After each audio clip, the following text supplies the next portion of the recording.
نەخۆشخانەی ئاسا بۆ چاودێری ورد و پارێزبەندی لە شاری سلێمانی لە ماوەی 10 ڕۆژدا کاری دروستکردنی تەواو بوو لە ڕووی بینا و کەرەستەی بزیشکی ئامادەیە بۆ وەرگرتنی نەخۆش.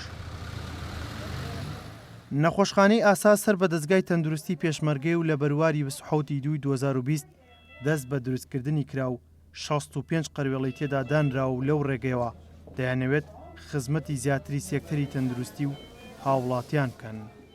کاخوبا سەردانی کردی ئەمەکردنەوە نییە، ئەمە تەنها بۆ سەردانە، ئێمە خەریکی حازرکردنین. لە ماوەی دوسێ ڕۆژی داهاتوە کارەکان هەمووی تەواو بێ لەگەڵ دکتۆر سەباح حاوا تەنسیقمان کردو بەیەکەوە یەک سەحە، یەک قەراری مەرکەزی، یەک بڕیاری مەرکەزی لەسەرەوە دێتە خوارەوە، هەمومان پابەند دەبین بۆ بڕیارانەوە کە لە ئەنجومەن و وەزیران وەزاری تەندروستیەوە دێت بۆ ڕێگریکردن لە بڵاوبوونەوەی کۆرۆنا.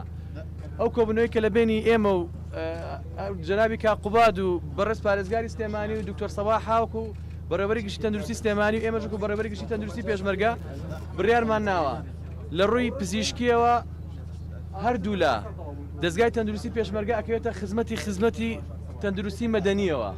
لەمە دووە بە تەنسیق هەموو کارەکان جێبەجێ ئەکرێ و لەمە دووە هیچ کارێک بەبێ هاوکاری هەردوو لامان جێبەجێ ناکرێت. جەتکایە هاوکارمان بن، هاوڵاتیان هاوکارمان بن کە ئێمە بتوانین ئەم کارانەی کە هەمانە بە شێوەیەکی باش جێبەجێکین.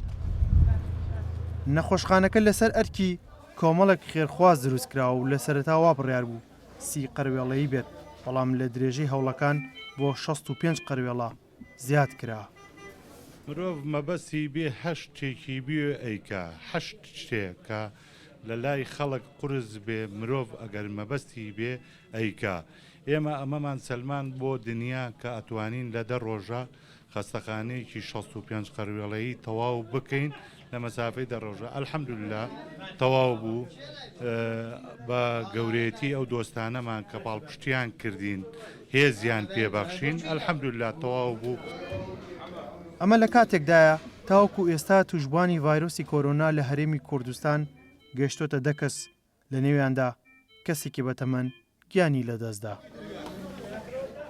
نەخۆشخانەی ئاسا یەکێک لە مۆدێلترین و تازەترین نەخۆشخانەکانی هەرێمی کوردستان کە ئەمڕۆ لەلایەن دەستگای تەندروستی پێشمەرگە و خێرخوازان ئامادە و سازە بۆ ڕوبەڕوونەوەی ڤایرۆسی کۆرۆنا.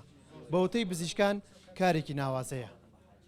ئەحمەد ئیسماعیل گەلی کوردستان، سلێمانی.